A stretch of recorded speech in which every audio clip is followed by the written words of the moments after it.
The race to the end of the season is upon us as two teams with aspirations to make the CCIW tournament square off against each other. It's the Wheaton Thunder as they take on the Millikin Big Blue out of Decatur. Before we get a chance to preview the teams, we'll send it down to Wheaton's very own pep band for the national anthem, and then to the self-proclaimed Hall of Fame PA announcer, Tim Martin, for the reading of tonight's starting lineup. Ladies and gentlemen, welcome to Wheaton College basketball. Tonight we have Wheaton College Center against the Millikin University Big Blue. And now we will please rise to the anthem sent by the Wheaton College pep band.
Alongside Xavier Jones, I'm Aiden Kong, and Xavier, what are the keys for tonight's matchup? Consistency tonight is king. Both of these teams have seen the highest of highs and the lowest of lows. Which team can come out and be more consistent here tonight? That's going to be the key to winning this basketball game. CCIW tournament about 2 weeks away. Both teams trying to contend for a spot, currently on the outside looking in.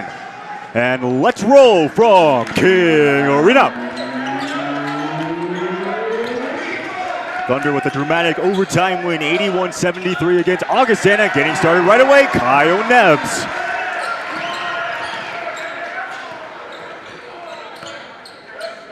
That's a prolific three-point shooter. What a turn of leaf that he had this sophomore year, averaging 11 points per game, shooting 54% on true shooting, an effective field goal percentage of 56%. a sniper from beyond the arc. Yeah, we'll talk about him more in the broadcast as there's a 3 there. That was J.T. Wells splashing in the triple, the leading scorer for Millikin. Yeah, he's the guy to watch defensively. If you're Wheaton, number 3 in blue, you've got to be able to stay close to him that time off the screen, able to get his feet set and knock down the tray. Led the team in that upset win against Illinois Wesleyan with 20 points, 5 of 18 shooting inside, and that's going to be a foul going to go against Cole Lawrence. Yeah, Cole Lawrence just getting tangled up there. Nate Sock loves that spin move, and with that offhand, he has a tendency to kind of hook your arm, and that time Cole Lawrence got his arm stuck in there.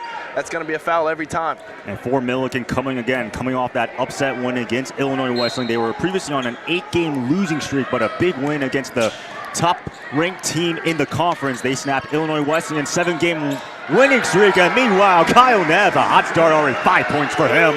Yes, sir. Off of the down screen coming from the out-of-bounds spot, is able to get his feet set, and that's peanut butter jelly time from downtown.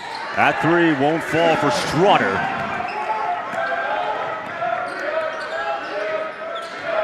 Here comes Nick Chevelle, slices to the outside, a miscue and a turnover. That pass was intended for Soren Richardson. Yeah, Chevelle refusing the screen there, able to get a step to his left hand, gets a paint touch and draws in the defense. Just couldn't get a great pass to the shooter in the corner. Millikin entering this game 7-14, 3-9 in conference play. Thunder 5-15, 4-7 in the league. Here's DeMarcus Bond looking for somebody to go to. They set up the DHO, back to Bond. Guarded by Soren Richardson. It's Frazier Ott inside. Ott, and he bangs it home. Yeah, Ott, a 59% field goal shooter coming into tonight. He loves to get inside, just a big body. Soren Richardson again, that same spot from beyond the arc, can't hit though. And pushing the pace, it is DeMarcus Bond. He's paired up against Kyle Nebbs. Bond trying to get inside, fading away. Finds the mid-range jumper. Yeah, Bond at 6'3", a longer body. He's going to have Kyle Nebbs on him a lot tonight. That's going to be a point of emphasis for Kyle Nebbs, not only to be able to score, but be able to defend the bigger, longer DeMarcus Bond. 11 points, 5 rebounds, and 7 assists for DeMarcus Bond, second leading scorer against Illinois Wesleyan. Soren Richardson, another 3. Boom goes the dynamite. Yes, sir. 23 points in their last outing from Soren Richardson. Absolutely came alive. Had a huge 3 in overtime last game. Looking to see more of that from him tonight. Meanwhile, in the ensuing possession, that 3 way off for Chase Travis. Frazier Ott able to get the rebound, fight for the ball, and the Thunder able to come away with it. And now we got ourselves a foul that's going to go against Frazier Ott, and now a technical foul. Oh boy, it is heating up. Him and Nick Chevelle spilling to the floor. And it looks like Ott just lost his emotions on that play. I mean, usually technical fouls come a little later than 14 minutes and 54 seconds left to go in the first half. That time just got tangled up and some extracurriculars down there on the ground. Gonna take a little intermission for the time being to let the refs kind of talk it out, but this is a really good start, not only for Wheaton, but for Millikin as well. They've gotten some quality shots, some offensive rebounds there, as you just saw. This is gonna be a really, really good game. Both of these teams doing a great job of creating shots for themselves. Well, this is the second time these two teams have seen each other. The first time out, Millikin was able to get the win 67-61 back in Decatur. Snapped a 3-game losing streak to the Thunder, and for Millikin looking to sweep the Thunder for the first time since the 1993-94 season, as Soren Richardson on to attempt the free throws after the technical foul was delivered on Ott. So it should be 2 free throws and possession for the Thunder, as Soren Richardson able to knock down both.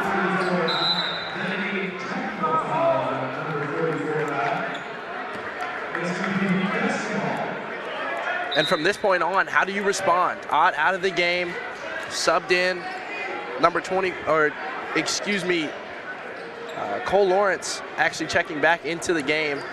How do you respond if you're the Millikin Big Blue? Still early on in this game, we've got a lot of basketball to play, but technical fouls and things of that nature tend to change the trajectory of the game. We'll see how that plays out. As you mentioned multiple times, Xavier, basketball is a game of runs. But right now, Thunder with an early 10-6 lead. Richardson for three. That one comes up short.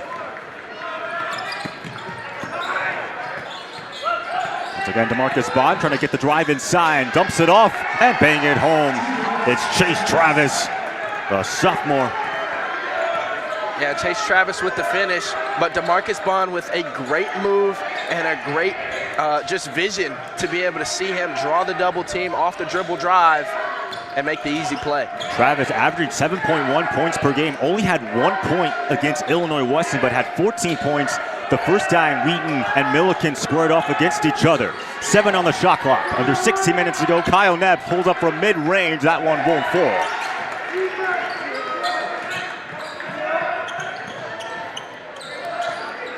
Both of these teams somewhat evenly matched if you look at some of the statistics. Again, both teams on the outside looking in of the CCIW tournament. Here's Chase Travis in the corner, 12 on the shot clock.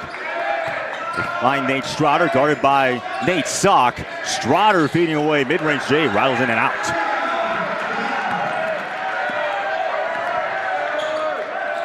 For the Thunder, 1 out of their last 4 attempts in terms of field goals. And it looks like the referees are going to make Connor Braun take out his passport. He was caught traveling.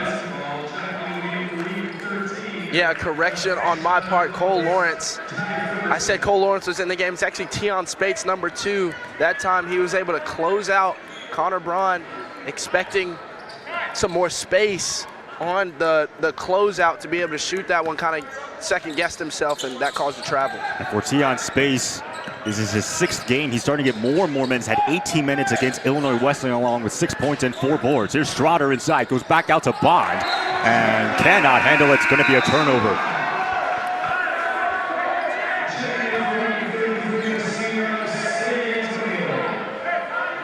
As Kyle Neves will check out, Daniel Garza comes into the ball game.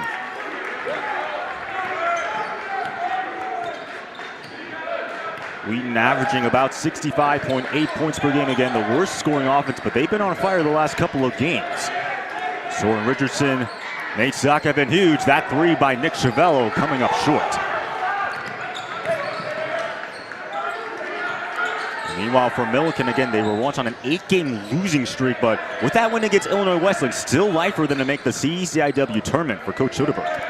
Yeah, both of these teams coming off of huge wins. Obviously, an OT win for Wheaton, and I believe they're going to need a travel, if I'm not mistaken.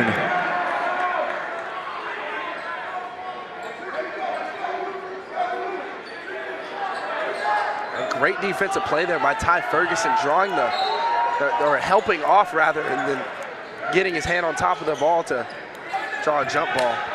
As you said, jump ball, not a foul.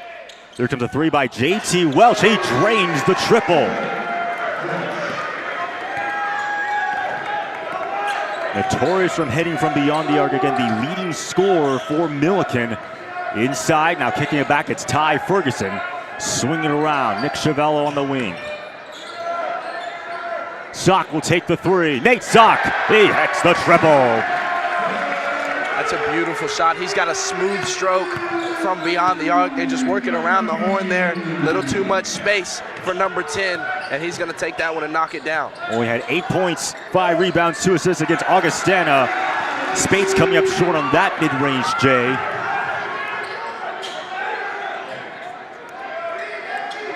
Early 13-11 lead. Here's Nate Sock switching. Sock inside, too strong. Great defensive possession there by Chase Travis there, just to be able to slide his feet and stay underneath himself. DeMarcus Bond cannot finish. Here comes Nick Chavello on the fast break, going against Spates, coming up short, but he does draw a foul. Haven't seen very much of this tonight, but getting out in transition. Soren Richardson with the rebound. Chiavello in attack mode, Tion Spate's not able to slide his feet and get in front of him, and that bump on the way to the rim is what drew the foul. Nick Chevelle coming off of back-to-back double-doubles, had 12 points, 10 rebounds against Illinois Wesleyan in the loss, and Augustana 16 points, 11 boards. And honestly, a surprise player. You think Connor Braun mainly as a guy to grab the boards, but Nick Chevelle has really emerged the last couple of games. He sure has, and he's really phenomenal. Just a great player all around defensively. Can shoot the three, can get to the rim. He's the cornerstone of this team. In fact, he actually leads the team in rebounds per game, averaging 6.3. Also leads the team in assists with 57. That's good enough to be 4th in the conference as well. Here's DeMarcus Bond guarded by Garza. 10 on the shot clock. J.T. Wells picked up by Chevello. It's Bond, guarded by Garza. Bond will pull up on the hezzy. Bond, no. And the Thunder are able to corral in the board. Both Soren Richardson, Kyle Neves with 5 points. J.T. Wells also with 5. That one is poked away, and it will stay with the Thunder.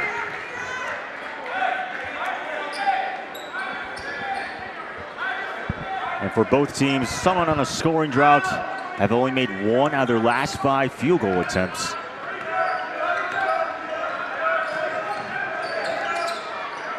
Chevello slicing inside. Chevello lost it, stays with the Thunder. Yeah, tried to set up a corner three actually for Kyle Neves. Dribble drive down the baseline and then try the ghost pass down the baseline to get it to number 12, but great defensive play to back tap it from behind. Off the catch and shoot, Neves cannot connect.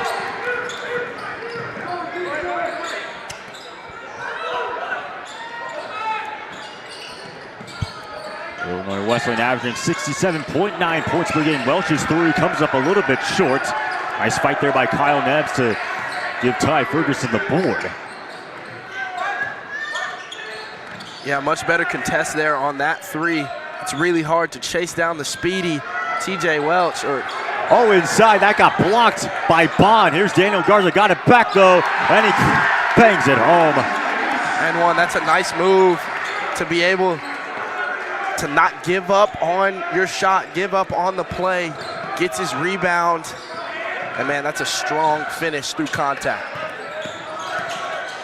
Daniel Garza, another player that has received increased minutes for the Thunder.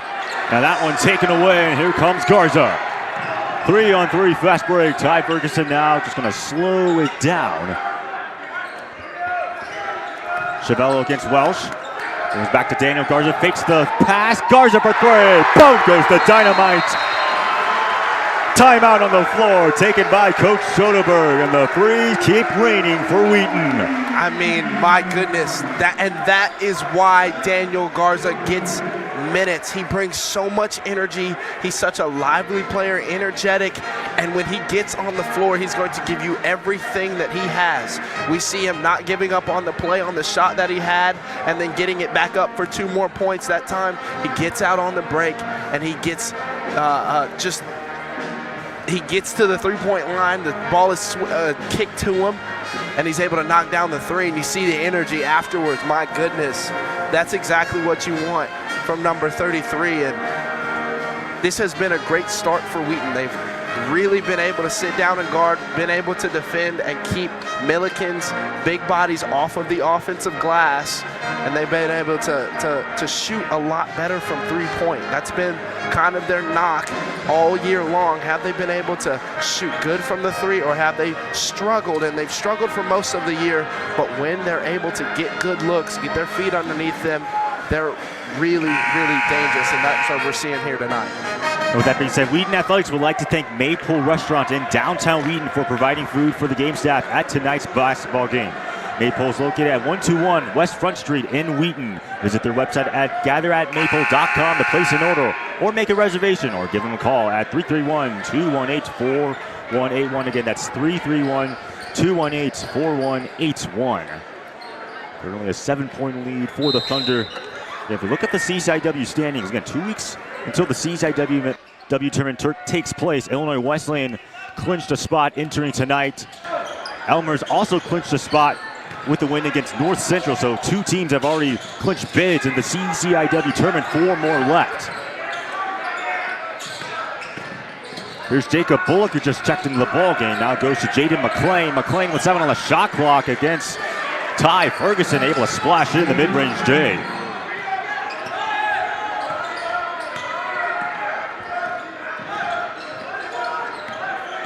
It also snaps an 8-0 run in the last 3 minutes for the Thunder. That pass deflected out of bounds, stays with Wheaton.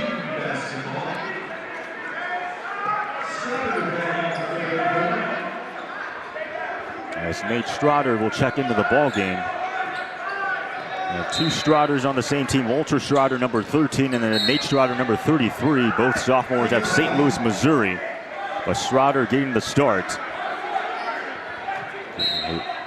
Appeared in every single game, making his 12th start of the season.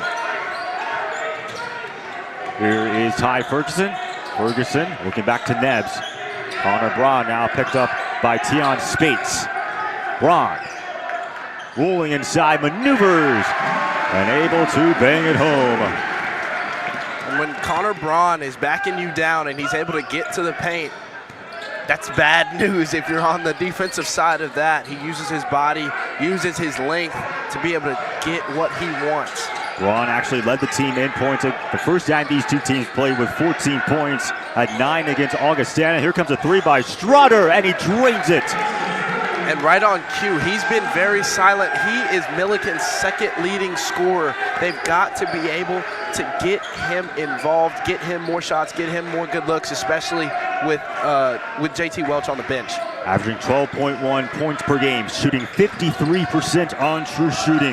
Had only 5 points in the win against Illinois Wesleyan, 14 points when these 2 teams first played. Here's Nate Sock, gets past Strotter, and it's too strong though. Ensuing possession, McLean puts up the shot, draws the foul. And he'll go to the line for free throws. I believe that's going to go against Ty Ferguson. Yeah, McLean coming in with a lot of speed. But on the previous possession where Wheaton had the basketball, that shows you the importance of help side defense. Nate Sock had a step, but because the help side defense was there, it kind of altered his shot, and he was able to, he couldn't get it to go. For Jaden McLean, only 3 points against Illinois Wesleyan. Actually has 2 double-doubles on the season, that being against Augustana, 11 points, 11 rebounds. And against Rose Holman, 12 points, 10 boards. And primarily playing off the bench, but has made 10 starts this season. And just like the Thunder, Millikin has dealt with injuries of their own. Drake Stevenson started the first game, then 6 minutes into it, got injured. Cole Lawrence has also dealt with some injuries. Again, Millikin battle-tested, having to go deep into their bench and rely on their starters like JT Welch, DeMarcus Bond, and Chase Travis to step up.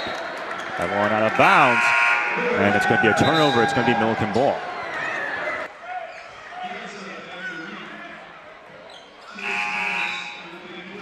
And I think what's also interesting to know about this matchup is the fact that the Thunder, they turned the ball over the 2nd fewest in the CCIW. Meanwhile, Millikin, they forced a lot of turnovers.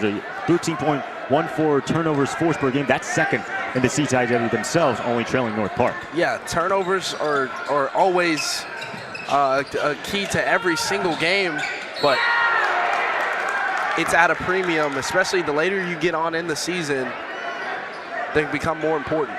That was an impressive block right there by Daniel Garza, but he's going to get called for the foul. Sends McLean back to the free throw line. Yeah, actually a very clean block by Garza there, but Soren Richardson came across and forced his body into McLean's, and that's what drew the foul. Soren Richardson with his first, but again, another really good play by Daniel Garza. He gets beat off the dribble, but hustles, makes a play, but the help side defense was late. McLean leads the team in assists with 60, a 60% free throw shooter as well, as it cuts the lead down to 1. Millikin now on a 6-0 run in the last minute, 30 seconds. Wheaton, though, has made 3 out of their last 4 field goals. Here's Soren Richardson inside. Richardson fighting, Richardson fading away, comes up short. Jay McLean leading the fast break. Here's Travis, no. Fight for the reward, and McLean able to get it.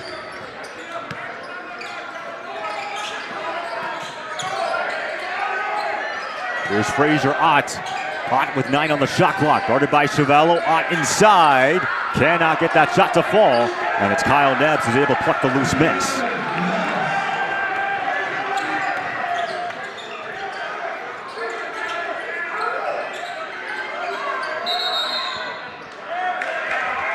And it looks like they're going to get a foul. I believe against Millikin. Sorry, against the Thunder. Looks like an illegal screen. Yeah, it looked like Daniel Garza shifted his momentum and kind of stuck his body out.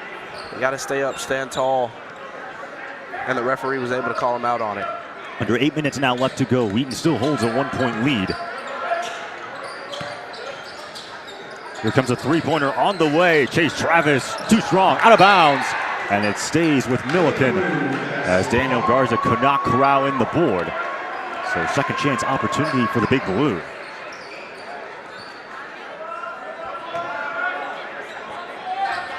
McLean to inbound. Shot right there, won't fall for the Big Blue. Right now the Thunder and the Big Blue have both made 7 field goals apiece. Thunder have drained 4 3-pointers, a steal. Here comes Millikin on the fast break. Walter Schroeder now has it. And that's going to be an over the back call, rather a backward violation.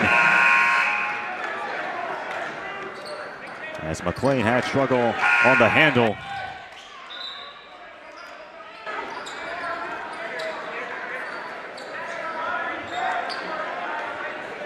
For Millikin, they did turn it over 14 times. Thunder turned it over 10 times in their last games, respectively.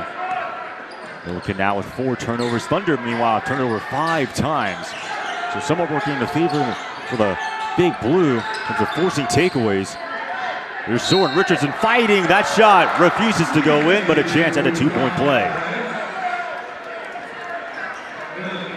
That's Soren Richardson working on Walter Schroeder, who had the steal on the previous possession. Gets his right hand caught up in the midsection of Soren Richardson as he was going up. Tough move, and number 20 is at the strike. Soren Richardson, one of the best free throw shooters in the conference, 87%. Now with 6 points in this ball game. Last time these two teams played, had no points whatsoever, although he did play 7 minutes. And on the season, him and Kyle Nebbs do take a lot of three-pointers, 123 three-point attempts. That's 4th in the conference. 2.11 three-point makes per game. That's 7th in the conference. If you look at a total, 40 three-pointers made 9th in the conference as well. Shooting 54% on true shooting and shooting 50% on effective field goal percentage. Pulling up, Schroeder, no.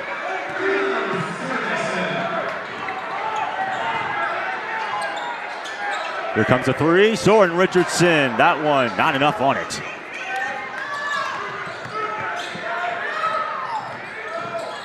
Once again, Schroeder gonna pull up, and Nate Schroeder can't get that shot to go.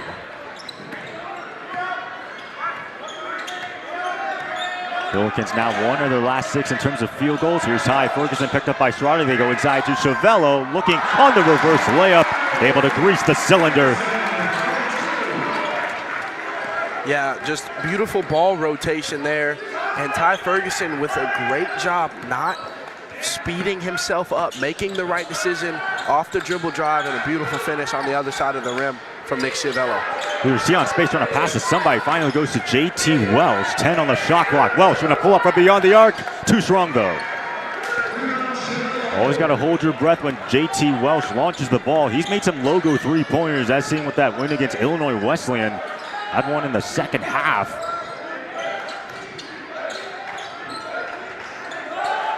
.535 now left to go, half on the shot clock. Chavello picked up by Schroeder. Soren Richardson now has the ball, 8 to shoot. Kyle Nebbs pulls. That one clatters off the front iron.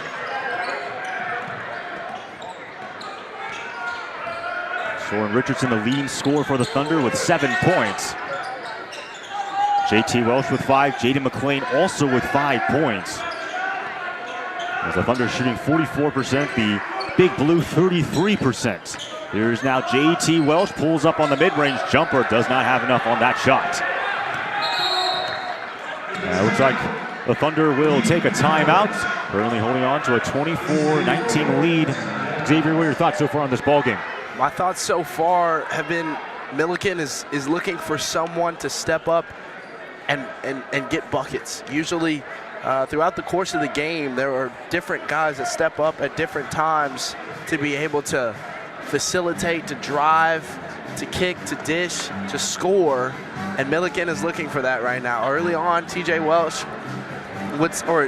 Welch with some big threes to start off the game, but since then they've kind of stalled and they're looking for opportunities. They've got to be able to create 2-on-1 situations, get to the rack, get to the free throw line. They've done that a few times, but other than that, Wheaton is getting really, really good shots. They're doing okay with the basketball right now in terms of turnovers. They have one more than Millikin does at the moment, but for the most part, they've been able to put the ball in the net.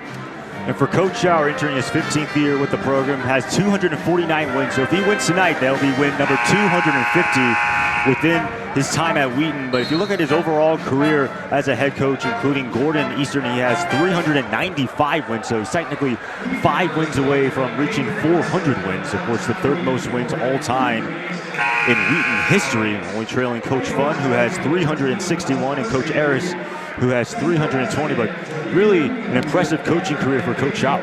Yeah, he's an absolute legend, a guy that you want to be behind, a guy that is just an amazing basketball mind and an even better man.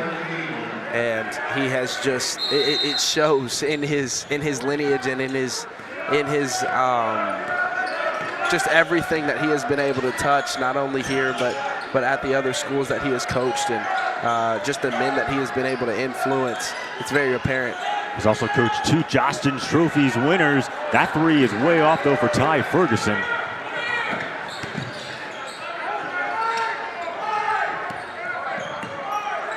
Another thing to note, Millikin has not been able to get the ball inside big on big very much. They're not the best three-point shooting team. And so when you're not able to get the ball inside, it forces you to be uncomfortable, puts a lot of stress on JT Welch, who gets a lot of extra attention. Here's Nate Schroeder, able to stick the triple. I mean, right on cue, making me eat crow. That was just an amazing shot. Absolutely pure, rises up.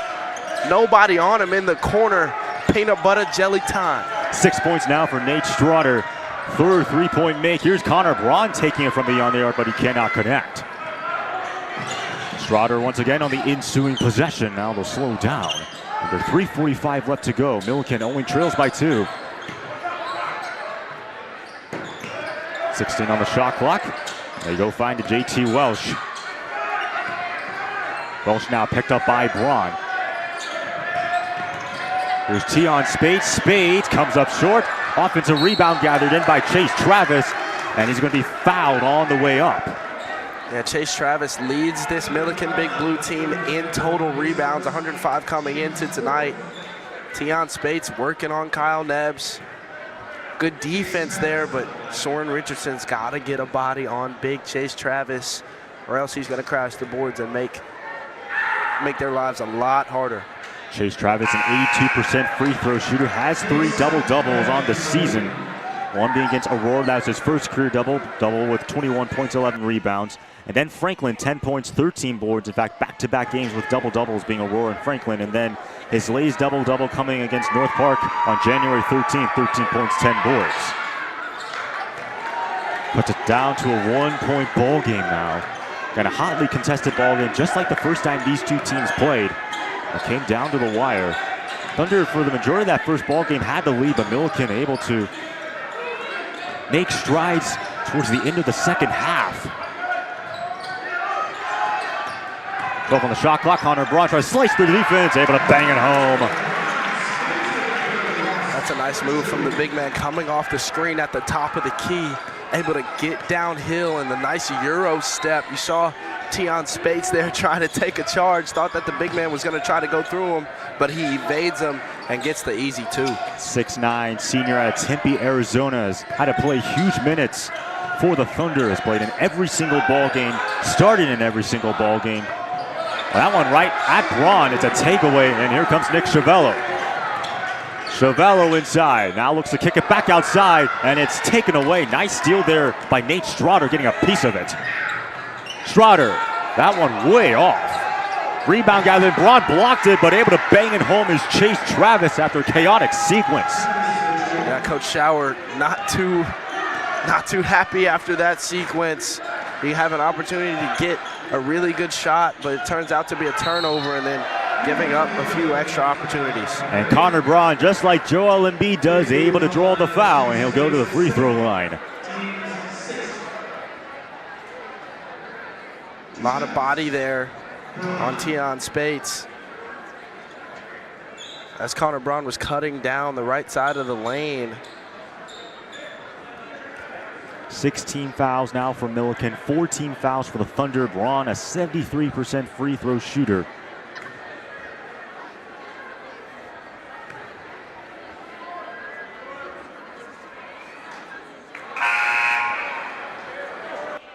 Had 2 double-doubles to start the season, being against Benedictine and Lake Forest, shooting 54% on true shooting as well.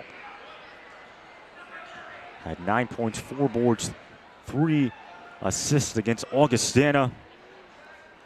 And like we mentioned before, 14 points against Millikin, the first time these two teams met back in Decatur. But a lot has changed since that first matchup. Ty Ferguson has gotten more minutes. Soren Richardson has gotten more comfortable. Kyle Nebbs has been an absolute flamethrower from beyond the arc. Yeah, this team has had to grow up a lot. And coming off of injuries, coming off of a very slow and shaky start, not really knowing what this team's identity was, they've shaken back into it. 4 on the shot clock. And Bond has to put up the mid-range jumper. That one off the back iron. Under 90 seconds now left to go before the intermission. Thunder hanging on to a 2-point lead. Nate Sock from beyond the arc cans a 3-pointer. Nate Sock from the W right here on the Wheaton College logo right here. Just an absolutely deep shot. Leads the team in points per game, averaging 13.1 points. Only had 8 points against Augustana, but we know he can heat up. Just see what he did against John Carroll, 23 points in that context. Yeah, absolutely. Cole Lawrence trying to bully ball against Connor Braun. Can't get the floater to fall, though. Now under a minute left to play. Chavello kicks it back. Nebbs for 3. No. Millikin down by 5. Under 40 seconds now left to go. Leading scorer, Strotter with 6 points.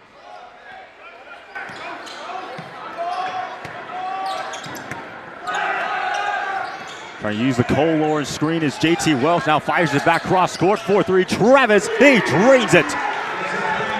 That is a beautiful pass from JT Welch coming off of the screen. The help side thought that they were going to go down the middle to Cole Lawrence, who was on the roll. That time he skipped it to Chase Travis, and my goodness. Shot clock is turned off. Here is Nick Chavello driving inside, cannot finish. Millikin will put up one more shot, but that one hits the lights and it ricochets back. So the Thunder will take a 2-point lead into the locker room, and we'll have the start of the second half after these messages and a word from the Wheaton Thunder Sports Network.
Wheaton was definitely the best place, for me that I could have ever gone. I look back just making the decision to come to Wheaton. I'm so grateful, for everyone in that process who helped lead me to Wheaton. I feel like I've grown in just so many different ways, looking back to my freshman year, even just thinking about it now, to kind of where I am now, and really couldn't have asked for any better place to be. And honestly, again, it's a testament to all the people that I got to surround myself with every day here. When I saw him play in high school, I came back and told Coach Banner, he clearly is talented enough, but he is so small. Growing up as very short, skinny, kind of out-of-place point guard, I think that's really where you have to have a chip on your shoulder to know and go in that, I've put in the work and I deserve to be on the court here. But to be honest, he wasn't the best player on his high school team, and then he wasn't the best player at Wheaton for 4 years. But honestly, very quickly into his first few practices, I could tell we had somebody pretty special. But he is, by all measure now, one of the all-time great players to ever put on a Wheaton jersey. But he's also going to be the type of young man that you can point back to and say, this is what a star player looks like, behaves like, and acts. I think looking back early on in my career, I really was afraid to fail. And that's something that we talked about a lot, was throw all your dice out there, put all the chips out there. And don't be afraid to fail. And that's something that we kind of worked on together. And that's really what helped us gain trust. And for me, my past, 2-3 years, I was really able to play more free. When you get a young man like Tyson, you realize you got something pretty special as a coach, because in a lot of ways, he became the leader of our team. And I just cheered a lot. He just became somebody who really embodies everything you want from a best player. It's honestly such a great honor, and it's something that, I never really thought was on the table. I do describe the Justice Trophy regularly as the Division III Heisman for men's basketball. It really is in many ways the most prestigious award that is given out in men's and women's basketball at the Division III level. It not only measures the basketball ability of the men and women at Division III basketball, but also the academic and service of those individuals. So it's a total award that really encompasses not only just the talent level, but really the most outstanding student athlete in our sport. The initial feelings were just of gratitude and thankfulness to Wheaton, to Coach Shower, to Coach Panner, everybody who invested in me during this time. I thought he was better than people probably perceived. The fact that he wasn't on any All-America lists, preseason lists, surprised me given the career he had had to that point. And I think he kind of carried a little bit of that chip on his shoulder into this season and used that as motivation. I'm not going to let anybody outwork me. I think that's really kind of where it comes from and stems from, is just wanting to win badly enough to where, you're willing to sacrifice. One of the things I love about Tyson is he averaged over 5 rebounds a game, and he's not much taller than me. So he just simply was relentless to go rebound the basketball, and knew that given our personnel, that was going to be a potential area of weakness and that he needed to help us there. I honestly believe if I didn't show up for a week, Tyson would have made sure our team did exactly the same thing we did when I was there. And so his legacy will be brought up over and over and over again, whether I'm here or not, because he's going to be on the wall and that trophy's going to be downstairs. The academic reputation of the institution is so high that the students we get here are really self-motivated to do well academically. That matters to them. So they're typically pretty good students on our roster. And then because of their relationship to Jesus, there's a sense that we should serve others and try to model that as Jesus did. Looking back on the Israel trip and Zimbabwe trip, those are two things, just looking back on my career, that I will never forget. The relationships that we built out there were just so incredible. Go to the Holy Lands, we're going to do all those biblical sites and really study the Bible on that trip. And our trip to Zimbabwe, which Tyson also went on, we did clinics and did service projects, and we are going to visit the historical sites and do some fun stuff in addition to playing some games. But we're going to do it in a different context than most Division III basketball programs. There's just so many incredible things about those trips. Makes the whole time at Wheaton, and specifically a Wheaton basketball player, just so special. All he cared about was winning, and that just makes life easy for a coach. Because if your best player cares about that and your best player has his work ethic, it's hard for other people to come up with too many excuses. They sort of follow because he's just such a great leader.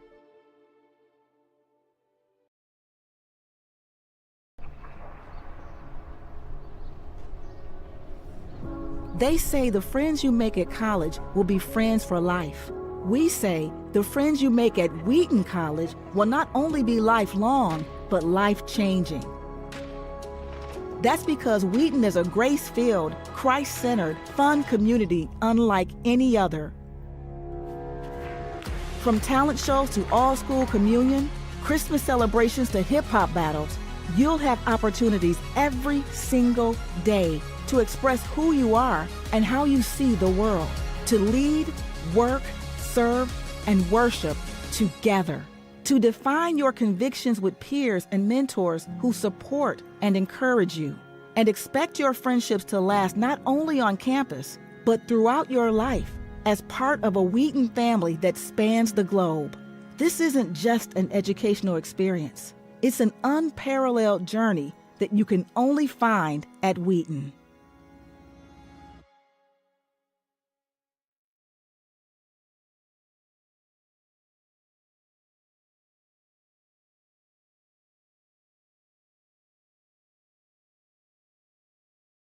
When I first came to Wheaton, the ISP was one of the first offices I found. They helped me get settled in, from getting me a SIM card to taking me to the bank to open a bank account. They're very supportive of students whose families live overseas. From freshman year, I joined Mu Kappa, which is a club at Wheaton for third kosher kids, and we got together every Sunday to share a meal or have fun together, and it was a great place to find community. During my sophomore year, I started working with Mu Kappa as a publicity manager, and it was amazing to just see freshmen coming in and get settled at Wheaton and find community at Mu Kappa just as I did.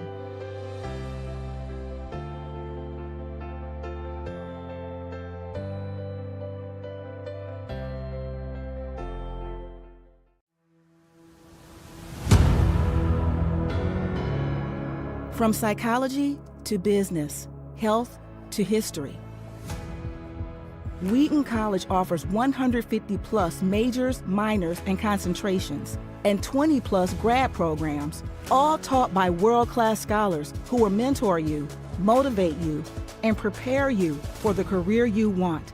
But the top-tier academic experience you'll find at Wheaton doesn't stop at career preparation. Here, we want you to think big picture. See the world through a Christ-centered point of view. Make connections between your faith and your interests and your studies. Pursue academic excellence, not at the risk of your faith, but for the sake of your faith. In the end, you'll have developed a vision for vocation and a passion for service, while strengthening your wisdom and character. That's what makes the Wheaton experience so profound and so long-lasting. It's a whole person preparation for your whole life's journey.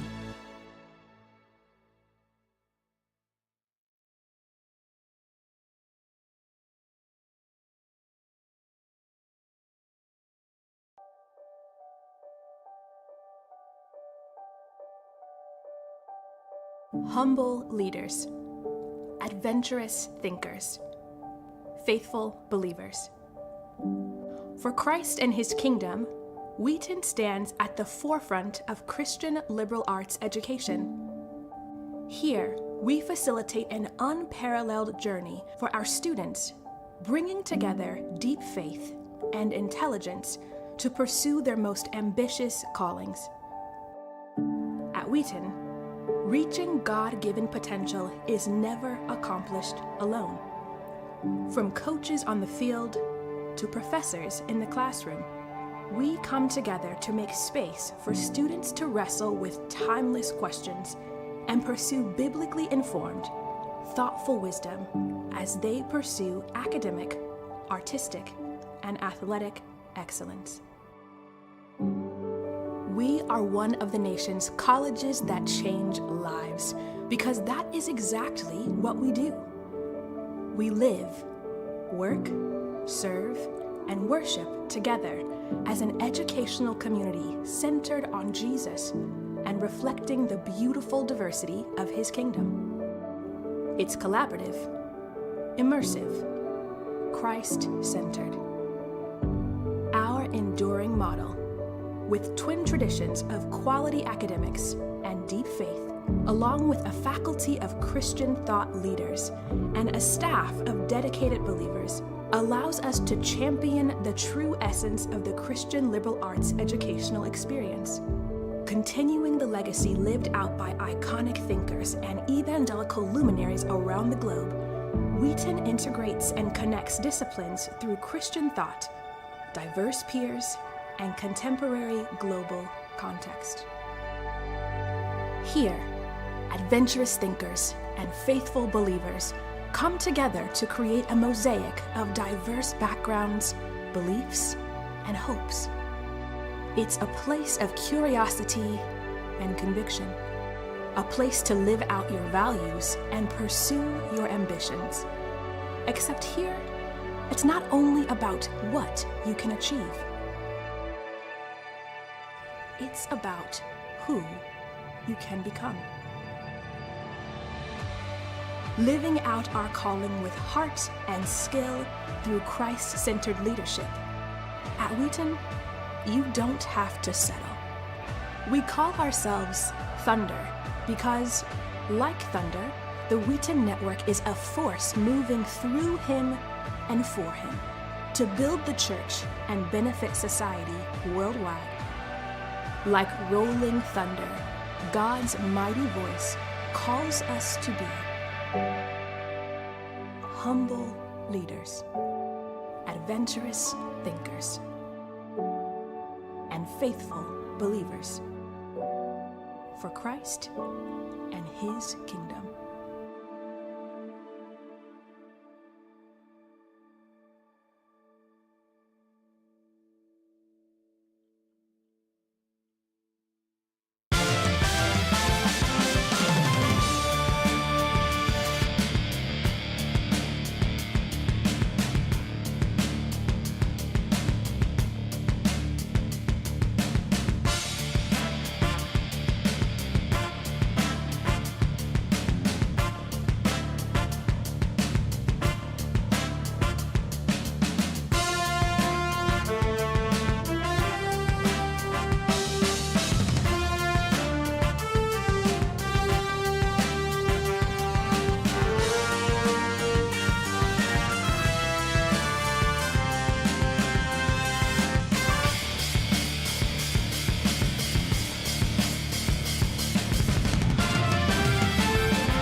Welcome back to the start of the second half between the Wheaton Thunder and the Millikin Big Blue. Thunder holding on to a 2-point lead going into the second half. And Xavier, thoughts on the first half? Well, Aiden, first of all, Millikin has had a lot of one-on-one mismatches in the paint, and they just haven't been able to convert. They've got to be able to figure that out on that front, but they've got to keep getting the ball on the inside, in the interior. They've shot well from the three, but if they want to win, they have to do it through the paint. You saw a lot of Cole Lawrence at the end of the first half there. That's going to be their bread and butter, and when they attack, good things happen. On the other side for Wheaton, defensive rebounding has to be imperative for them. 6 offensive rebounds for the Big Blue.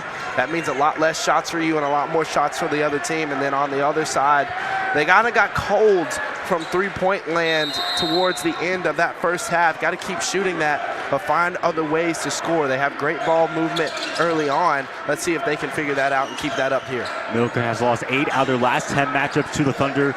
They're 18-50 when they have to play here at King Arena. Nate Stock going to pull from mid-range and gets the lucky bounce to fall. 6 points and a rebound in the first half for Nate Stock. Again, leading scorer on the season, averaging 13.1 points per game. Inside, it is Frazier. Frazier, too strong on the mid-range jumper. Nice rebound there by Kyle Nebbs.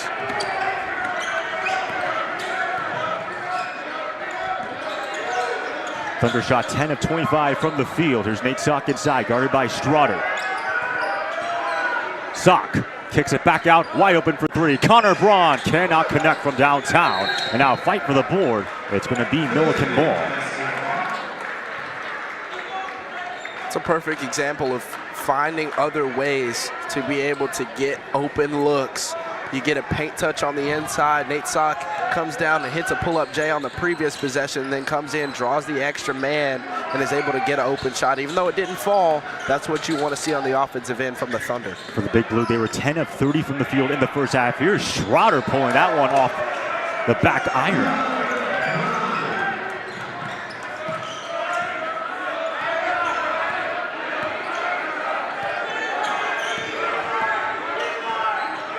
It's still Chevelle against Bond. Now it's Sock.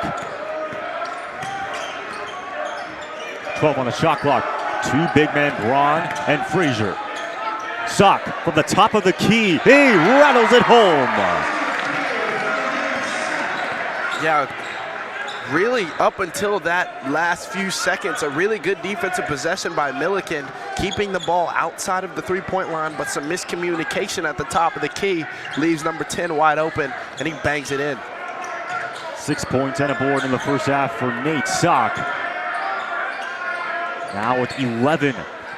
Here's Bond pulling for mid-range. That one is too strong. Yeah, too strong, but that was a nasty move. He came down with some explosion and then pulled up. Just couldn't quite get that jumper to fall. Thunder off to a really fast start. 5-0 run to start this ball game. And let's wait what the refs want to rule it. They'll stay with the Thunder as you had DeMarcus Bond attempting to go for the steal. It looks like that got off the feet of either Bond or Frazier.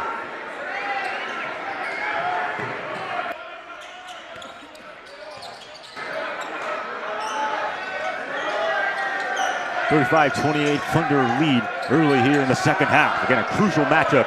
Both teams trying to make the CCIW tournament. One on the shot clock. Chevelle just has to put up the shot. Can't get it to fall.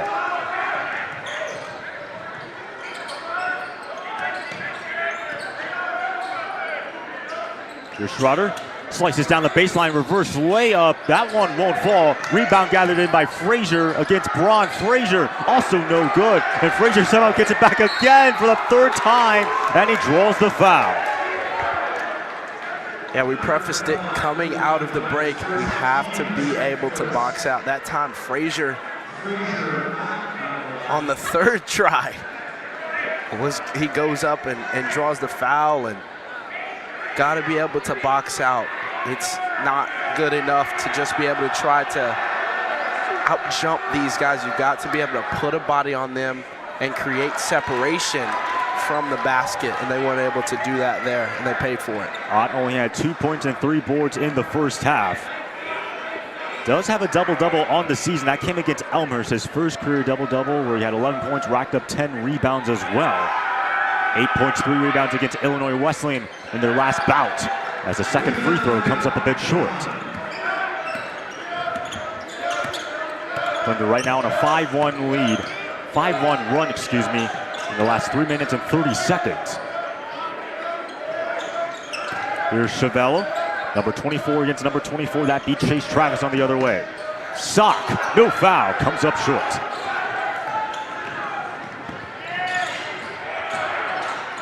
Inside, and Frazier was trying to dunk it, draws the foul, and a chance at a three-point play for Frazier Ott. Yeah, Frazier Ott with the finish, but Nate Schroeder making the play off the dribble drive, bringing Connor Braun to him, and then a nice dish, keeping his head up, not forcing the play, taking what the defense gives him, and a nice finish for the three-point play. The junior out of Chesterfield, Missouri, completes the three-point play, typically averages around 6.3 points a night. Already gives him now 5 points in this ball game. It's a 4-point lead and a steal and a takeaway. Here comes Chase Travis. He's going to slow it down. They kick it out. Here's DeMarcus Bond. Nice move inside. Bond able to find Ott once again. Frazier Ott with the sky hook. He's been feeling it so far in the second half, partner. Yeah, he's feeling it, and that's the point of emphasis. That's what Millikin does best. Frazier Ott locked in right now. He has been able to get to his spots, be able to get offensive rebounds, and finish through contact no matter what defensively the Thunder have been able to throw his way. 6-0 run for the Big Blue. Here's Connor Braun in the drive. Braun stripped, but he's fouled. I believe that's going to go against Nate Strotter, who's trying to get a piece of it. Yeah, Nate Strotter thought he had one there, just reaching in with both hands. I think that is what the foul was called on, but a nice move by Connor Braun. He can shoot it from the three. That time he was able to get Frazier Ott off his feet to close out a little bit too hard and then drive to draw the foul. Kyle Neves to inbound. Chalk does reset to 20. Here's Nate Sock. Sock gets the floater to fall. That's a nice move. Nate Sock driving the baseline, and as a defender, you never just want to give the baseline up. And when Nate Sock's defender overcommitted, he was able to spin back and use that spin move to get the two. Almost a great steal right there, but it goes out of bounds. It's still Millikin ball, and for Nate Sock now with 13 points, leading all scores on 5 of 8 shooting, has made 3 triples. Millikin down by 3. Yeah, we've talked about Frazier Ott as he's gonna take a seat for just a moment. Nate Sock has been that for the Thunder. On the opposite side, guys stepping up at specific times in specific times of the game to be able to carry their team and provide. Jacob Bullock does check in. Hard contact, and they're gonna get a foul. I tell you what, Nate Strotter, is extremely hard to guard off the dribble. First step is just so explosive, and the way that he's able to just eat up ground and get to the paint is something that is truly phenomenal. He's been able to do it all night, and he's causing headaches for this Wheaton basketball team. As you said, Xavier, second on the team in points per game, averaging 12.1 points. A 60% free throw shooter, brother of Walter Strotter, who primarily plays off the bench, both from St. Louis. And I always find it interesting to see those brotherly dynamics play out on a court. Guys that pretty much played together for most of their lives. Walter and Nate, representing the Strotter clan. Under 15 minutes now left to go. Thunder 3 of 6 shooting from the field, still early. Millikin 2 of 7. And they're gonna get the foul. That's gonna go against Jacob Bullock.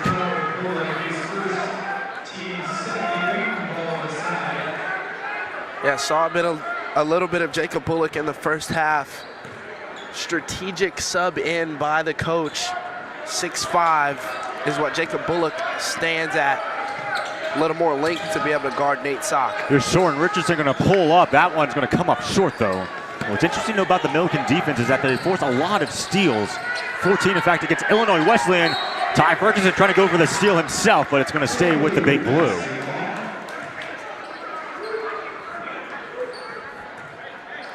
So the Jaden McClain now to inbound for the Big Blue.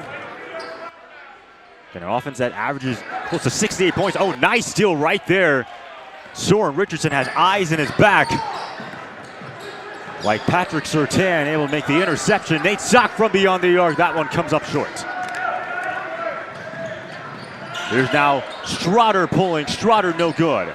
And Ty Ferguson able to clamp on the rebound. Oh, that one goes into the stands. It will stay with the Thunder. Yeah, DeMarcus Bond, great anticipation and great awareness there. Very shocking on that last possession, though, to see Nate Strotter kind of pull up for that jump shot. He's had such success getting to the rim. Surprising, but nonetheless, we play on. Wheaton with a 1-point lead. Strotter does have 8 points alongside Ott and Travis, who also have 8 apiece. 14 on the shot clock, inside, and contact and a foul. As you had Chase Travis trying to go for the steal. Yeah, coming off the flex screen down low, the help side came, and that's the right place to go with the basketball, but Chase Travis with a great defensive play.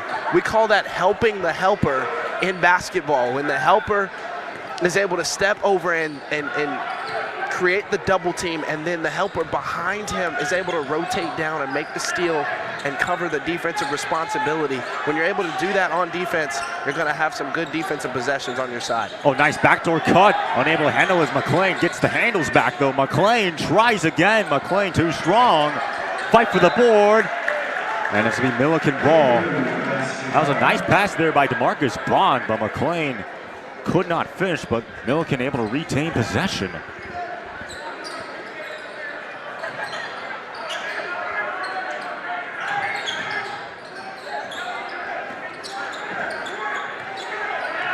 .13:30 now left to go. Millikin shooting 2 of 9 from the field, 12 of 39 in this entire ball game. Both will pull from the top of the key. Rattles in and out though.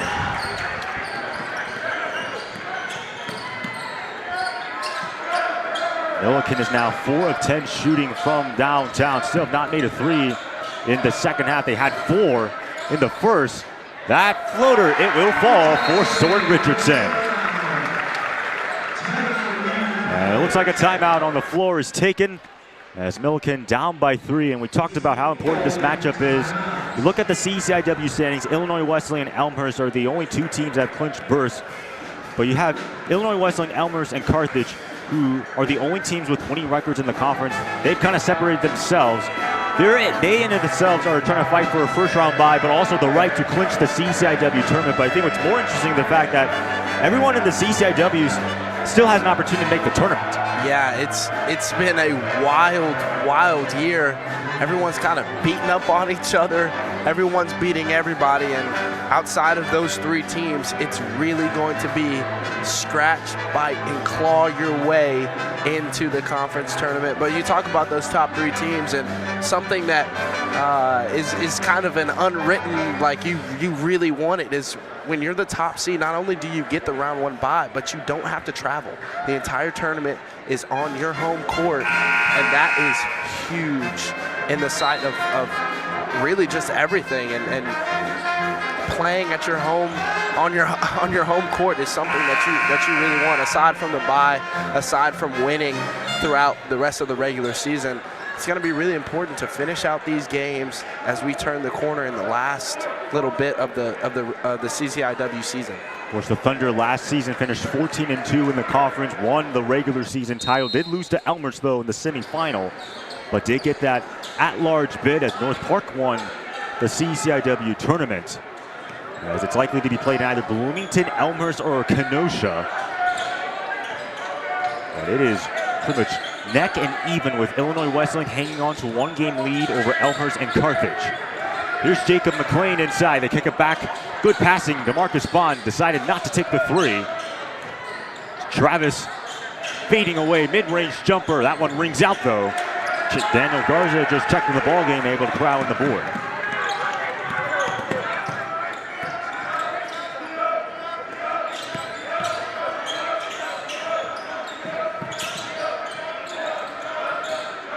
Using the broad screen, here's Nick Chavello, slicing Nick Chavello, lost on the way up, no foul.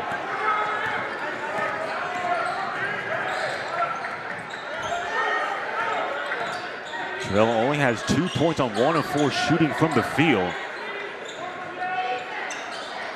And Nate Sock, the leading scorer, and the Big Blue responding right back.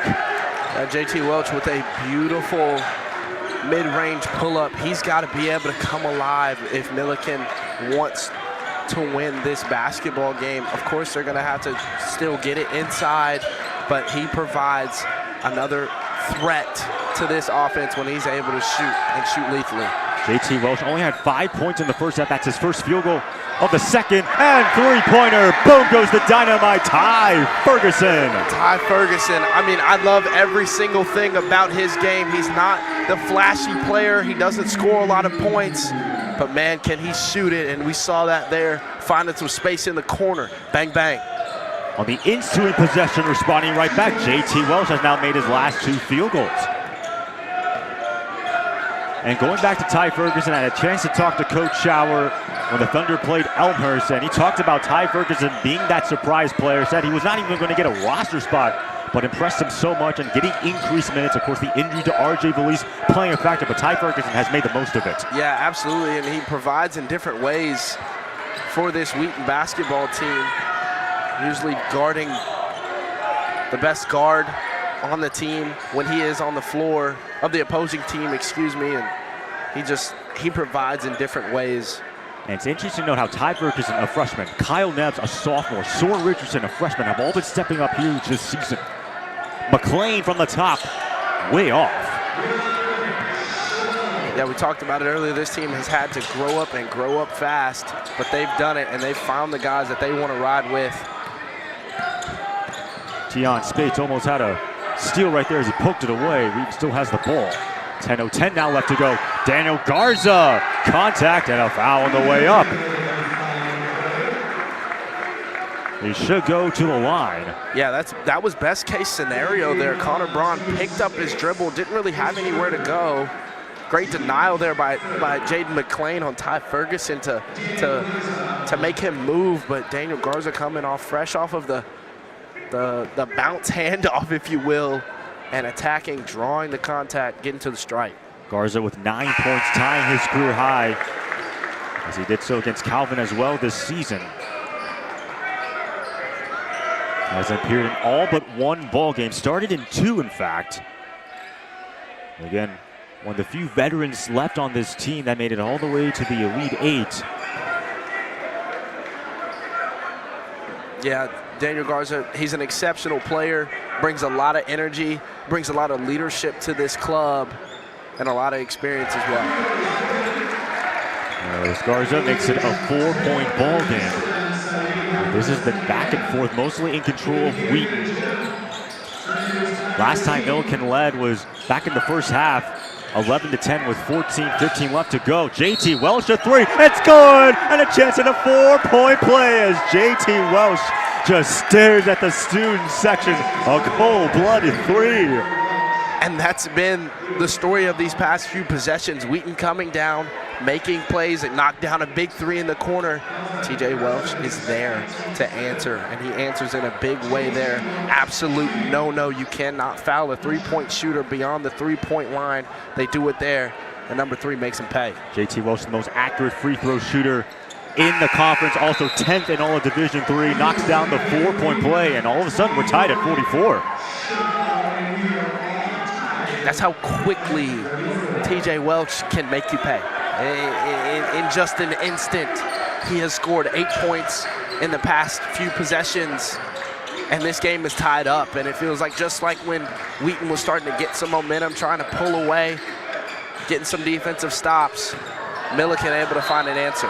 And that's going to be a turnover pass. It's in for Kyle Nebbs. And Xavier, you mentioned multiple times, this is our 3rd game we've done together. Basketball is a game of runs. Absolutely. You've got to be able to figure out ways to get stops and then create open shots and convert on those when you do get those stops. And just like that, Millikin is on a run, and it's all about sustaining momentum, sustaining runs, and stopping them when they're going against you. Millikin has made 3 out of their last 4 field goals. Of course, their first 3-pointer of the second half, and courtesy of JT Welsh. Another 3 comes up short, though,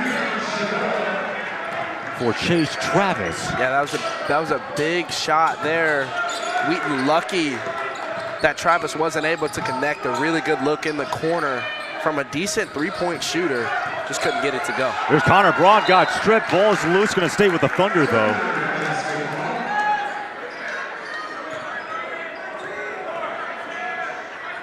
Frazier, we talked about him earlier on in this second half, talking about offensively, and rightfully so, but a great defensive play there, slides his feet.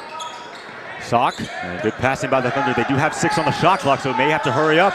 Here's Nebbs from the corner. 3 now to shoot. Sock just has to put up the shot. Does hit the rim, though, so no shot clock violation. Millikin looking to take their first lead since leading it 11-10. In the first half. That was with 14 minutes left to go. Ott, too strong.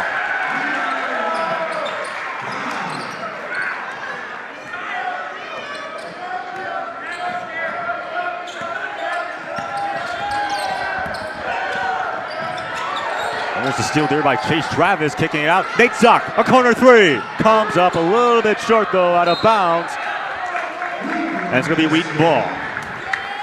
Yeah, really good look there for Nate Sock in the corner. Chase Travis taking a little bit of a gamble, but couldn't get the steal, which forced the help side to be able to rotate and get the open shot. But Here's Soren Richardson from the top of the key. That one rings in and out. For the Thunder, they've only made 2 3-pointers in the second half after canning 5 in the first. Travis against Richardson. Sophomore against freshman in that matchup. They set up the DHO. Here's JT Welsh again using the odd screen. 12 on the shot clock. Welsh, guarded by Soren Richardson. Welsh pulls up once again from mid-range. That one off the back. Both teams are scoreless. Wheaton scores in their last 2 minutes and 26 seconds. Millikin scores in their last 2 minutes and 13 seconds. Who will end their own drought? Soren Richardson will. Bangs it home. Yeah, that's a big bucket from number 20 and for number 20. He's had some frustration being consistent from beyond the arc. That time he pump fakes, gets his defender off his feet, and a strong move to his left hand, extending his left hand all the way out to be able to finish on the left side of the cup. And of course, for the Thunder, they've been in a lot of close games. They're 4-10 in games decided by 10 points or fewer. Millikin 5-9 in games decided by 10 points or fewer. But they've had cracks and opportunities to show that, yeah, they can compete, and they've shown that. For example, Illinois Wesleyan, they had a 13-point lead, obviously lost, but hey, this is a team that, even though they're 5-15, the record's not saying who they are. Absolutely, and that's been the story of their season. Their record does not show the true validity of this team. This is a really, really good basketball team. They've got to be able to just figure out how to get buckets and how to get stops down the stretch when the going gets tough, and they did that last week.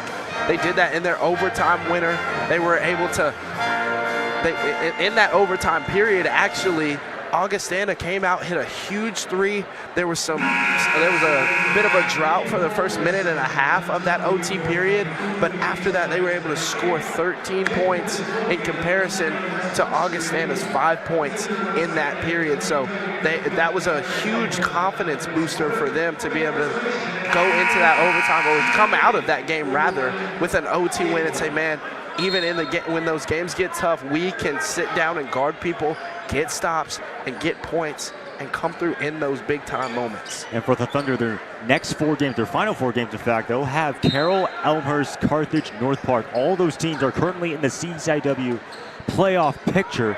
So opportunity for the Thunder to take a crack at those teams. And if they want to make the tournament, they're going to have to pull out these W's against those 4 teams, and including tonight. Here's Frazier Ott with the left hand, gets it to fall. One of the things, point of emphasis, obviously Connor Braun not in the game for the Thunder, but when Frazier Ott is able to get downhill and he's not pushed out away from the basket, there's not a lot that you can do. Soren Richardson, back-to-back field goals for him, using the offhand. 13 points now with the tie with Nate Sock. Frazier Ott has 10, also with 4 rebounds. One more pass. It's Marcus Bond, did not take the 3.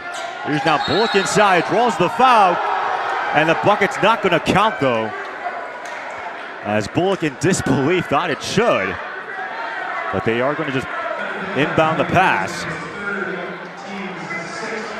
Yeah, off the dribble drive, Soren Richardson with a little bit of contact on the spin move, but a beautiful move by Jacob Bullock. Good finish as well, but he was called on the floor. And 16 fouls now against the Thunder, so something maybe you have to pay attention to the bonus. Millikin only with 3 team fouls. There's JT Welsh pulling. That one pounces out. That time a good contest coming off the screen. TJ Welch loves that pull-up J off of the screen, especially coming to his right. They were able to get a good contest and force a tough shot there. 12 on the shot clock, under 5 minutes now. 6 minutes left to go. Soren Richardson again. Nice defense there by Nate Strotter. 2-point lead for the Thunder. That hotly contested ball game matters a lot in terms of who wants to make the CCIW tournament. Nate Strotter against Soren Richardson. Strotter, mid-range jumper, splash, and it ties the ball game at 48 apiece with 5:35 now left to go.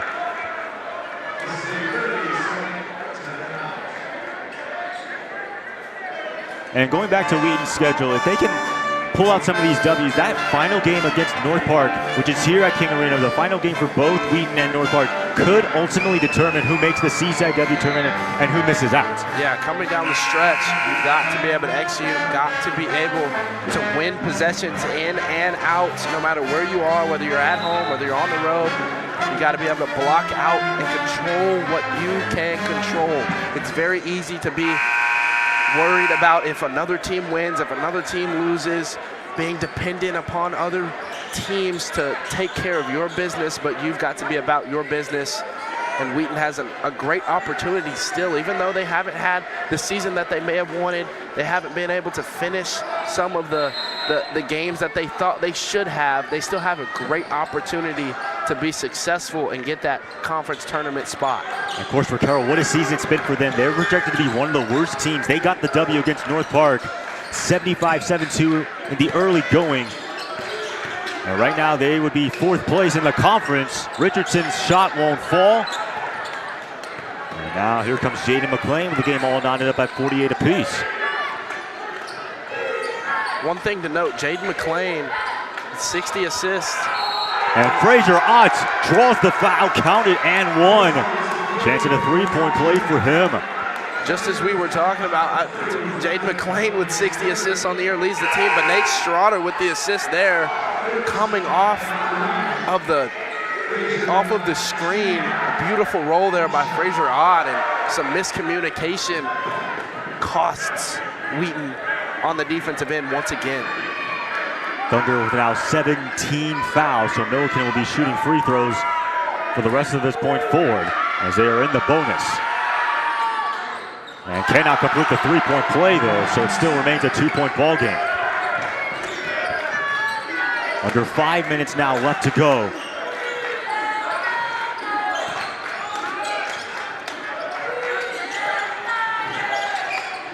Here's Nebbs being harassed. 12 on the shot clock. Braun for three. Boom goes the dynamite. The Thunder have the lead. There it is. That is a big-time shot. The big man coming through. We talk about Fraser Ott a lot here, especially in this second half. Connor Brown said, I need a little piece of that too. 8.7 rebounds now for Braun. A huge three for the Thunder. Here's DeMarcus Bond. 10 on the shot clock. Are they going to use the Ott screen? No. Bond inside. Hezzy, no. And Ty Ferguson able to gather in the board.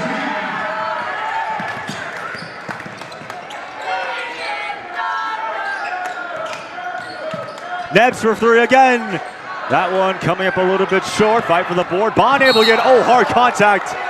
And it's going to be a blocking foul going against Ty Ferguson. So Millikin will still retain possession. Some chaos down here on the left side of the court.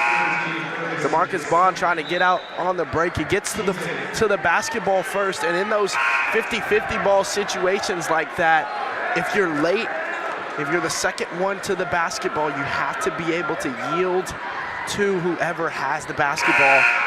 And that time, Ty Ferguson, great hustle there, but wasn't able to get out of the way in time. That's now Ferguson's second personal foul. Again, it does send Bond to the free throw line because of the bonus. So it's going to be a 1-and-1. An 85% free throw shooter, which is good enough to be third in the conference. Also good enough to be 69th in all of Division III. Relatively known for his defense. 4 steals against Illinois Wesleyan in that upset W, as he is second in the league in steals per game. As he's able to knock down both free throws. Under 4 minutes now left to go. Millikin leads by 1.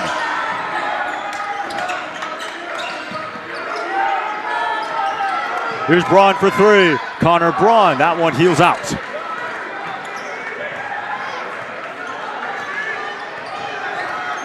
Again, stay tuned for the post-game interview with Coach Schauer. That'll be delivered by Xavier Jones right after this ballgame. We'll hear Coach Schauer and his thoughts after tonight's contest. Here's Fraser Ott against Braun. Ott muscles. Ott gets it to go. 3-point lead now for Millikin. Yeah, perfect defense there from Connor Braun. Just a better shot. Able to go through Connor Braun was Frazier Ott. And able to finish. 14 points, which leads the team. Shot's not going to count. It is a foul against Millikin, though. That will now be the 4th team foul against the Big Blue. Likely go against, I believe, Chase Travis. Yeah, Chase Travis caught with a bit of an arm bar there, impeding the progress of the attacker there. Under 3 minutes out left to go. Big Blue lead by 3. Trying to pick up their 8th win of the season. Here's Connor Braun inside, draws the foul, counted and 1. And a chance at a 3-point play.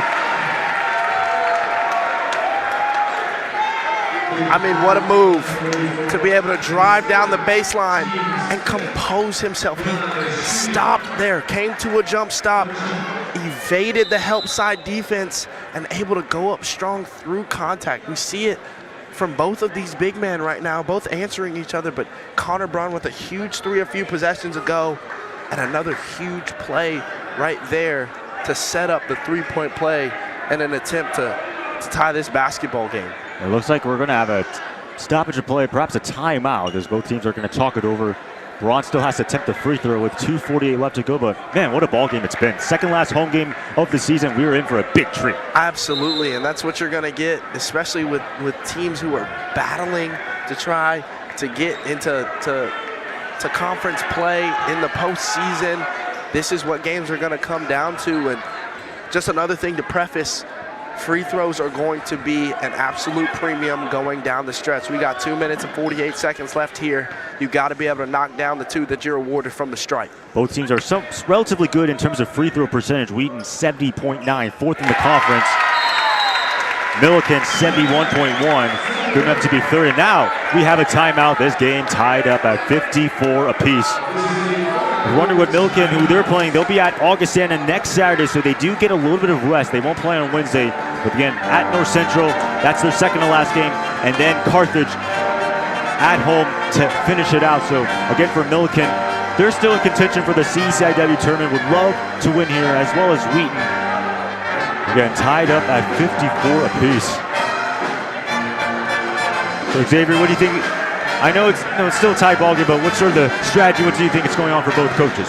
Well, both of these teams, one, rebounding has to be an absolute premium. You cannot give either one of these teams extra chances, especially down here, down the stretch. You've got to be able to limit your opponent to 1 shot or no shot. We can afford that too. It's not a given that the other team gets a shot. We've got to be able to ramp up the defensive intensity. We've got 3 minutes left to play.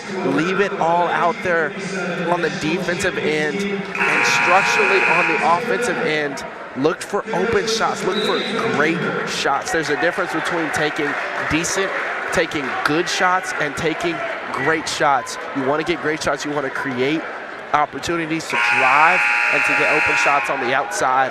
I think that's the point of emphasis, and whoever can do those things the best throughout these last 3 minutes are going to be able to win this basketball game.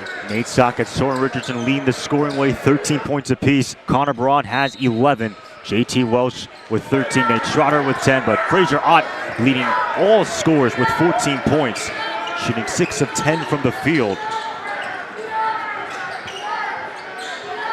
Here's DeMarcus Bond against Richardson. Bond, and he got blocked.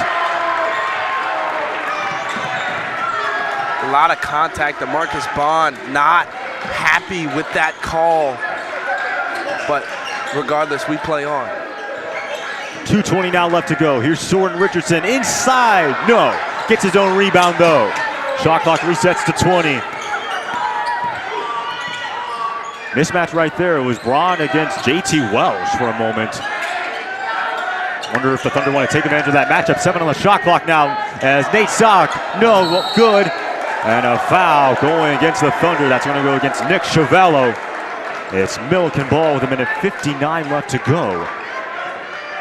Yeah, that's a really tough break that Millikin caught there, as you pointed out, had Connor Braun on JT Welch. That time, Nate Sock trying to make a move on number 5, DeMarcus Bond.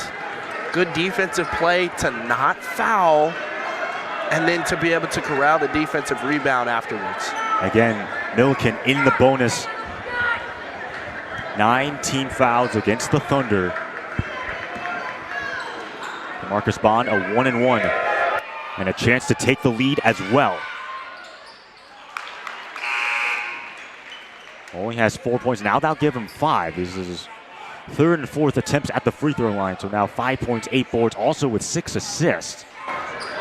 Leading the Big Blue in rebounds and assists tonight.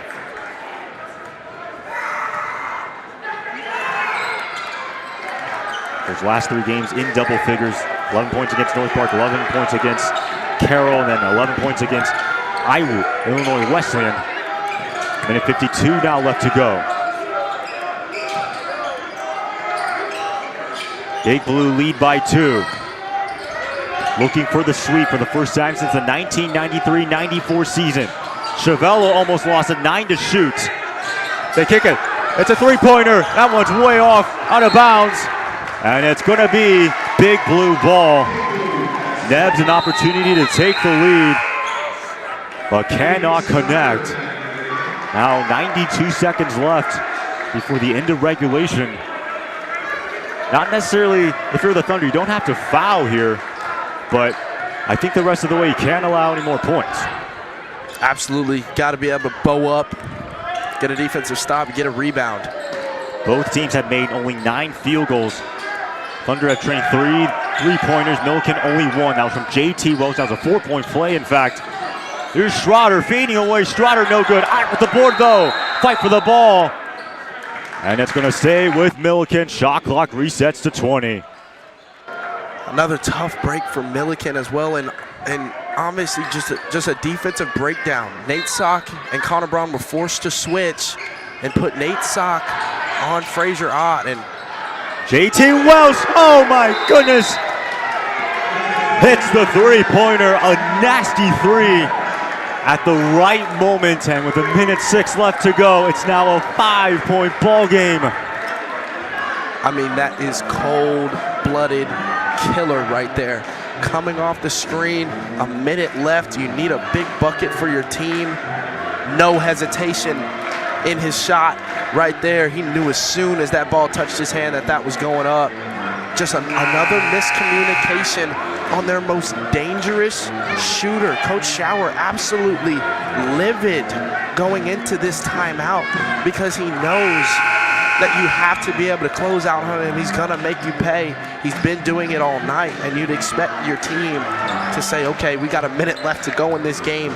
Cannot let him shoot from downtown, and just another miscommunication there. Welch only had 5 points in the first half, 11 here in the second half, has canned 3 threes. What a huge triple there. That could be a potential game sealer if they can hang on. Absolutely, need a quick bucket here if you're the Thunder. Here's Soren Richardson, he's picked up by Chase Travis. He's gonna pull up from beyond the arc. That one no good. Trying to get the rebound though, but JT Welch able to secure it. And now if you're the Thunder, you may have to consider fouling. And they do exactly that. Nick Chavello fouls Welch. And so back to the free throw line he goes, and now Big Blue in double bonus with 10 team fouls against the Thunder. Yeah, tough break here. JT Welch, excuse me, top 10 in the country from the stripe. And leads the conference 91%. Those are pretty much Steph Curry numbers. And these free throws, of course, important for Millikin, trying to pick up their 8th win of the season. Their 4th in conference. It would be back-to-back wins for the first time since starting 2-0 of this season. Massive opportunity for them to stay alive in the CCIW tournament. Lead is now 7. Here's Braun inside. Go! Got fouled though. He was trying to slam it down hard. But the foul's going to go against Chase Travis, and I'll send Braun to the line. Yeah, another really good drive. Chase Travis almost just all up in his grill right there. Great dribble drive there. Ron with 11 points in tonight's ball game. Need these free throws and likely a quick foul. There's only 34.1 seconds left. And both teams are going to talk it over. A timeout now on the floor.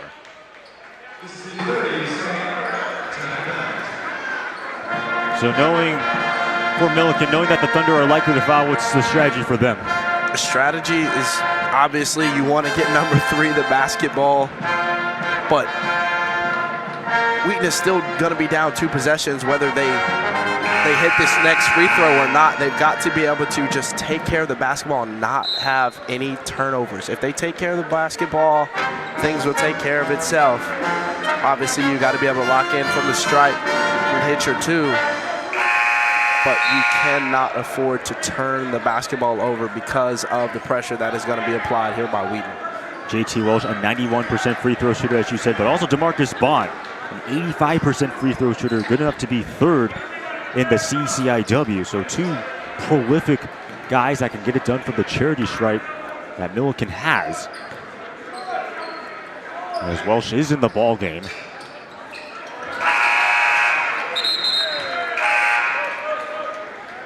So now the lead is cut down to 5. And we'll see as DeMarcus Bond does check in, so 2 good free throw shooters, Bond and Welsh. We'll see if the Thunder want to go for a trap or they're going to quickly foul. And Soren Richardson is going to foul Chase Travis, who's an 82% free throw shooter. And for Richardson, that's going to be his 4th personal foul, so 1 away from fouling out, but pretty much have to do it now.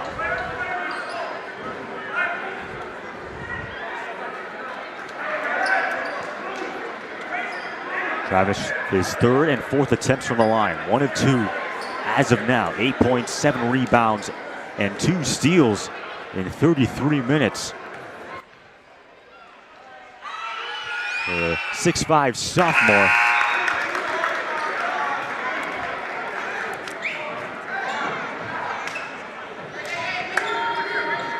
As Nate Schroeder checks out of the ball game. Jacob Bullock comes in.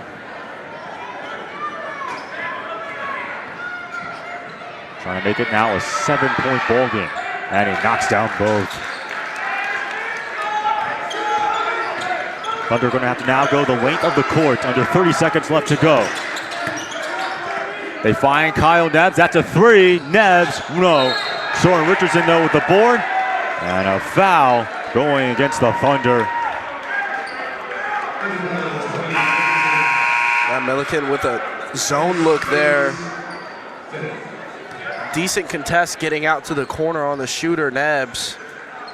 And Soren Richardson trying to get a rebound, trying to steal a possession, but can't get good enough positioning to be able to get in there, and he puts the forearm in the backside of Jacob Bullock, and that's going to be a foul every time. First trips to the free throw line for Jacob Bullock. He's a 43% free throw shooter. Now makes it an 8-point ball game. Got Millikin trying to go to 8-14, 4-9 in conference play. Stay alive in the CCIW tournament hunt. As the second free throw is no good. Once again, the Thunder are going to have to go the length of the court. Inside, Nebbs cannot connect. Tries again, able to bang it home. So it's now 64-58. A 6-point ball game. It'll be Chase Travis to inbound. They go to DeMarcus Bond. So they will now send Bond to the free throw line again, the 3rd best free throw shooter in the CCIW. Going to attempt his 5th and 6th attempts from the line, currently perfect so far. Yeah, like we prefaced earlier in the broadcast, free throws down the stretch are going to be very important. And the Big Blue have gotten to the free throw line a lot. This is their 23rd and 24th free throw of the night. But also to be able to knock them down as well has been something that has separated them here in the last few minutes of this ball game. Yeah, Millikin 19 of 24 from the free throw line. That second one clinks out. Here's Chavello. Chavello now to Garza from beyond the arc. Garza cannot connect. One more shot by Braun with 0.2 seconds. But it's too little too late as Millikin able to get the win, and they sweep the Thunder for the first time since the 1993-94 season, improved to 8-14 on the year, 4-9 in conference play, stay alive for the tournament. Meanwhile, for the Thunder, they dropped to 5-16, 4-8 in the conference, still have an opportunity to make the CCIW turn, but their path just got even tougher as they'll be here at home for their third home game